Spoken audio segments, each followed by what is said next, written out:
বন্ধুরা, চলে এলাম আবারও একটা নতুন রান্না নিয়ে। তো আজকে আমি তোমাদের দেখো ফুলকপি দিয়ে পনিরের রসা করে দেখাবো। তো তার জন্য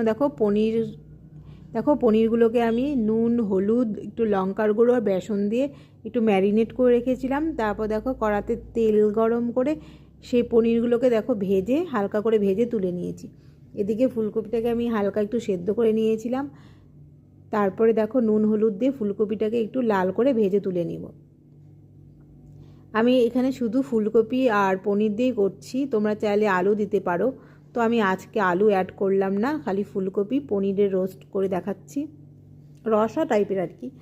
তো দেখো ফুলকপিগুলো আমার ভাজা হয়ে গেছে। তো তারপরে দেখো কড়াতে আমি সাদা জিরে ফোড়ন দিয়ে দিয়েছি। তো সেই তেলের মধ্যে সাদা জিরে ফোড়ন দিয়ে আমি এখানে মশলার জন্য আদা, লঙ্কা, জিরা আর টমেটো আর আমি একটু পোস্ত নিয়েছিলাম। তো সব মশলাগুলো একবারে আমি বেটে নিয়েছি। তারপরে দেখো মশলাগুলো আমি সুন্দর করে তেলের মধ্যে দেখো কষতে দিয়ে দিয়েছি। তার মধ্যে নুন, হলুদ আর একটু চিনি দিয়ে মশলাটা খুব সুন্দর করে কষিয়ে নেব। ঠান্ডা বেশ ভালোই পড়েছে বন্ধুরা। তো ওই ঠান্ডার মধ্যে এসব খাবার খেতে সত্যি খুব ভালো লাগে, বিশেষ করে পরোটার সাথে, লুচির সাথে খুব ভালো যায়। তো দেখো চিনি নুন দিয়ে খুব সুন্দর করে একটু কষিয়ে নিচ্ছি। চিনিটা আমি দিয়ে দিলাম যাতে কালারটা খুব সুন্দর আসে, কারণ একটু সাদা সাদা হয়েছে, কারণ পোস্ত দেওয়া আছে যেহেতু। তো দেখো আমি লঙ্কার গুঁড়ো আজকে আর অ্যাড করিনি, আমি কাঁচা লঙ্কাই দিয়েছি আজকে। তো দেখো কষানো হয়ে গেছে মোটামুটি।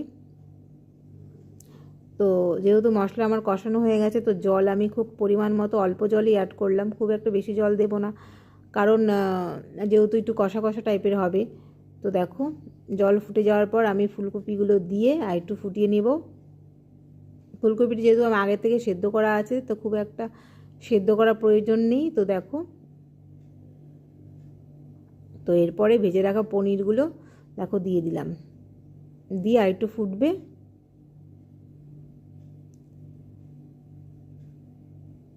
তো যেহেতু আর একটু ফুটবে, অনেকটাই ফুটবে, একটু কষা কষাই হবে। তো দেখো